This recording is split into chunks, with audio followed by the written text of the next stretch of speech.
So I had the opportunity to listen to some of your music from the Fierce Compassion recording. And it seems to parallel and honor the music of John Coltrane without any attempt to imitate or replicate what he does. Do you feel that, let's say, you and him are traveling in similar terrain or space? Well, I think we all are. It depends on what we're ready to handle in terms of a vibratory rate or, let's say, vibratory relationship with the universe. So that's why it's important to understand you're being personal and you're suffering your personal karma, and then you have to move towards the impersonal where that sense of, say, personal suffering is dissolved. Not personal suffering. Do you and feel so that's the same relative to the music. See, so once you're playing music as a self, that's I think the starting point. But after all, it's not, depending on what you need, that might be enough for you to reflect yourself to yourself and play what you've learned and what you like to hear, and as much as you can tolerate hearing of your own, whatever it is, your own sound. And then that might be enough for you, and you live and die according to that. You pass off, and whatever's next is next for you. What's the difference in that view and what you heard? Well, let me ask it in the form of a question. Do you think that you know John Coltrane in a vibrational sense? Yes, as I stated on the album, which will be released, I had an experience with John when I was very young. He appeared to me when I was in the military. And so, let's see, I stated it on the notes, that, I had this contact with him. There's no question about it. He showed up as a saxophone player. Yeah, and he was playing in a band with another saxophone player. And he was doing something with his phone. He was pointing to a clock up on the window, not on the wall rather, and it said 9 o'clock. And so the connection with him was established then, because I had no idea who he was at that point. But then I realized after that that's who it was, unmistakable. So I heard him before I actually heard him in a sense. But I didn't think that he would come and appear to me. I mean, I was a musician. But I had no way of understanding what that was at the point, in my life. But since then, of course, there's a connection with him, as we can see what track my life took. And of course, it's a very substantial connection with him and his players, and I'm happy to have been a part of that. But what I felt his message is how to be free, see? And I think that's what there is to take from that, that it's okay to be free. And it's okay to be kind to peeps. It's okay to be, true to your creative impulses and be true to your, let's say, your life form. And it's good to be open to the cosmic at the same time, which is, I think, what his particular contribution is. And what mine may be parallel to that, differently, but similarly. That the cosmic intelligence is that which works of itself. And it's not although it may be different from what he was doing, he might speak differently about it for himself. But I'm saying that this is what I don't know. What I don't know is what I play. What I open to is what I don't know, and I let the don't know come through it, and it's usually very, very powerful. Do you feel that he imparted you with a responsibility or mission relative to music? We can say that. It's hard to say for sure. I mean, I'm not going to glorify myself as being special enough to have any kind of contact with any of the masters that are out there, but clearly, is it possible for his spirit to come to me and come to anybody? Absolutely. I come from a spiritualist family, so that's normal. It's normal. That's completely normal. And I've been told when I was young, and from my elders, that say the spiritual musicians will come to you, the musical spirits will come to you. And so, for real they are, and I'm still working with that. And I'm happy to be in such company. And as great, as profound as, let's say, Coltrane was and will always be. Were you aware of him prior to his passing? Prior to his passing, let me see, having heard of him?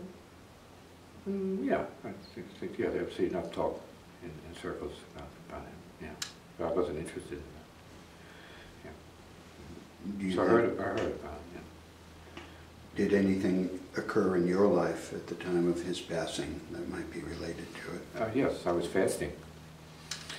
It's coincidental you say that, yeah, because I was fasting during the time that he passed. That was in July of 1967, I think. I'm saying that's assuming. And I was fasting during that time. Yeah, dying at that time. So the connection, I think, was psychically established at that point, if at no other time before that. Are there any astrological parallels between you and him? Not to mention, particularly. Yeah, not to mention. I don't think that has to do with it as much as, let's say, interdimensional realities, yeah. In other words, it's more about the soul of man, not the time of man, but the soul of man, see? Soul of humankind, see? That's what it is, see? And for him it was a message of liberation. I work from tragic, say, bloodshed, tragedy, and that's part of his message, is compassion, and that's what this is about. I mean, this music of fierce compassion, I mean, it's going beyond dying, it's going beyond death as well.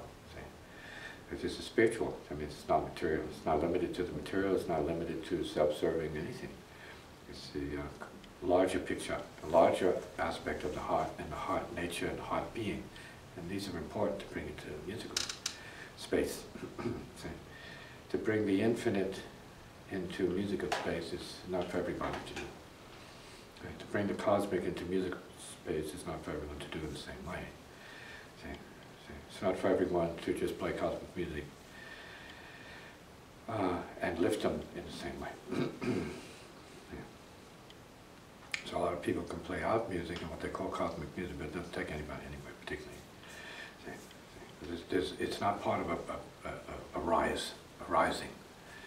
So there has to be a spiritual rising to begin with in the individual before that rising can be felt and given, passed on to other peeps. See, that we are not of this world. And that we are part of the spiritual world, and we have to own up to that at some point. We are part of the immaterial and non-physical world, and we have to own up to that as heart beings. Would you say that his music gave a voice to spiritual seekers? Well, his longing was there, and of course, his, according to what information I received from people who knew him, yeah, he was. I guess you might say, tried to exhaust possibilities, right? And he was committed to that. And so for people to say, say people in the classical field say he wasn't a genius, I mean, I think they missed the point. He was certainly a genius transcending himself. So, that's what a genius does. Transcends itself, keeps going beyond itself, because it sees itself as limitation, which in terms of the mind of genius, there's no limitation. So if the body wants to limit it, the genius is going to push it to the limit. That's the nature of a genius. It's infiniteness. There's a common view that he died too soon because a lot of us are hungry for everything that he gave. Greedy. You mean greedy? Yeah, just greedy. No, he died when he had to go. He passed. Yeah. He sacrificed himself for everybody in a certain way. He didn't hold back, so he gave it all up. So of course, he was ready to go when he went. And that's how it is. You give it up. Each one of us is here to give up as much as we can. As part of our balance, see, to pay the debt of existing out here and living out here as a certain kind of being. You have to give up of yourself. Give your heart and give your mind and your body to back to creation. And it can be done through art and other ways. And everybody's doing it in their own way, consciously or unconsciously. And some people are indulging it in self-indulgently, gently indulging themselves, you know, and it's all about themselves. And even that can be useful to everybody else. So no matter what your agenda is, what your game is, it's useful to somebody or other, because it's all going back to the same place.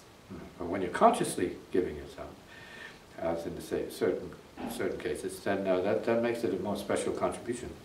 So you say, no, this is for us. So furthering a science, as in this case, we're trying to further the cause of music and further the cause of the study of music, but we're really talking about the evolution of the spirit and the soul, more so than just musical evolution. So they both have to be the same kind of resonance. So that the infinite is there in terms of music, but the infinite in terms of soul realization is also just as much the truth, the real for the individual, and then for all beings to know that that's what we can do. You have to sacrifice your life, see, to mankind if you're going to make a certain kind of contribution. See, and go further than others have gone, and go deeper than others have gone. See. And that's part of the beauty of spirit. And you have to choose how much of it you want, see, how much of it you're willing to give up yourself to gain more of spirit. And then let that be your reality. Do you think that he saw his music as having any particular function? Well, it's hard for me or anybody to say what that is, you know, to speak for him. You can't speak for him. The music speaks for itself. Now, those who knew him more intimately, and some of the people I've known, can say whatever he said and he put out there in his own words. And there have been books written about him, people who say they know him. And you have to make that judgment for yourself. Obviously, he exhausted himself, and he gave everything to music, so he's 100%. Yeah, he's 100% done. So for him, it was a form of yoga, high yoga, ultimate yoga, in fact. And so to call him a jazz musician would be to miss the point completely. It's really a scientist of the highest order, using his emotions as a directional device to tune into, let's say, human nature and the cry of the soul to transcend, so to want to transcend, see, and get beyond suffering. See. That's there. It's in his music. It should be in everybody's music. Certainly in this music, see, because as I said, I work from the pain and the emotions. It's better than working from scales. I don't work from scales. It's obvious people hear my music, so the music is out there. So if you study it, you see it's an emotional basis. It's not a cellular basis. It manifests in terms of scale, but it's emotional. And so then that's crying in a certain way, but that's also ecstatic. See? At least it's being expressed in a true way that gives people a sense of the reality of what it is. That, yeah, we're cosmic beings as well as just human beings, suffering victims of fate, time, space, energy, and matter, and mind, culture, whatever else, blood, race. No, we're part of space. We're space beings in time bodies, and we have to live up to that at some point. You have to take a stand for that. Now, I've always taken a stand for it since been out here as an adult, and so my steps are known already.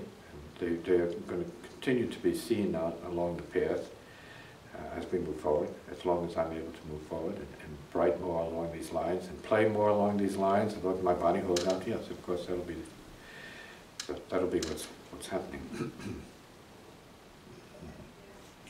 Would you say that his music and yours functions as an initiation?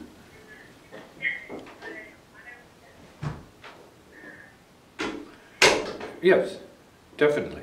Yes, yes, an initiation. That's like saying a permission or an authorization to go this way. See, to pursue this. See, which is an extreme path. There's no question about it. See, so, and I have to go back to something that is important to bring up. Since I don't have the ability to play with two good hands, I make up for it in terms of a psychic kind of sense of the music and the sound. So, as people know when they're here with me, I'm rarely able to play the guitar, and I do have a few gigs, and so I don't play. I can't play beyond the point, because it's It's not productive. It's self-defeating because there's a nerve damage. So that's a plus if you know how to use it. See, and so since we're talking about the human intelligence, it can make up for that. Like all the scalar working and all the physical, whatever it is, it makes up for it. And in being able to translate my emotions in the moment to expression, intelligent expression. From here, I'm using this as a means for, like saying up here, the higher mind, see that we're given. See, that it's not limited to time and space and the physical at all. So for me to play a certain way, I don't need a basis like others. Better do that, otherwise you're not going to be able to play it.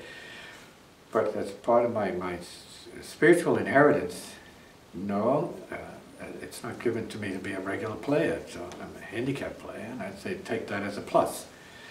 Because I can make up for it differently. So when you hear me play, you see it, it's live, it's right there. And, you know, I'm able to play and make it count. This is what I've said before, and this is how it is for me. But the life I'm living as a spiritual support system for other peeps, a friend in this way, a brother in spirit, that has its benefits. Yeah. So I'm able to play a certain way because of it. And I don't recommend what I do for other people because they may not be designed to do this, and so this is something I couldn't escape doing. So you have to be true to what your path is. This has been my life path. This is the biologic system here that I'm working from. See, it's a genetic system. And it's being true to that, and then the music as well. So being true to culture and everybody else, and trying to keep the spiritual involved in that at every point. And it's easy for me to do it, and it's easy for others to do it. And it may be even more easy for more people to do it. Once you're ready to do that.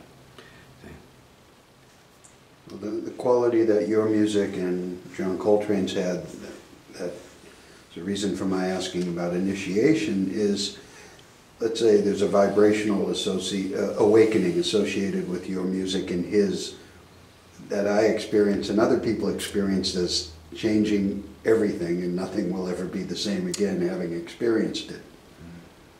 It could be that way. I have no way of saying it. I just have to do what I have to do. And it's my native right to do that. And it works. It really works. And, you know, there are people who really need to hear me play, and I respect that. That's why I've gone out a few times. Not because I like to play or hear myself play or any of that. I say, well, this is way beyond that. I don't really care for my own music, and I'm notoriously known for that. See? Many of the releases that we have here have had to be repeatedly demanded of by my friends and relatives for me before I could really have the heart to go back there and review it, and have the patience and tolerance to go over it and clean it up and make it available to the public. But I have done that, and I've enjoyed doing it now in hindsight because it has helped some people. And that's the issue then. You know, that's all it's about. Can it help somebody? Good. That's what it is. It's not about fame or name or game. It's just medicine for the people. It's a healing for the people. See, and being able to say what is true helps another person to feel it's okay to play what is true. Just as when I listened to Train when I was young, because I was around all these people. So they talked about John Coltrane. All the musicians I met, everybody in the army is all about John Coltrane. So his name was like, you know, omnipresent. And so his word, his message is there for everybody, and I'm saying, yeah, it's good, it's good. I gained from the reinforcement. See, hearing it, and I knew I had to do it my way anyway, and I say, no, this is a good man here. He was doing it for keeps, he's doing it for the heart's sake and for the soul of human beings. And yeah, sure, it got out there, in a sense, it got cosmic, but that didn't mean it wasn't simple, and it wasn't pure and true. Yeah, it was really true, because the cosmic is the really true. Yeah. It's the only true.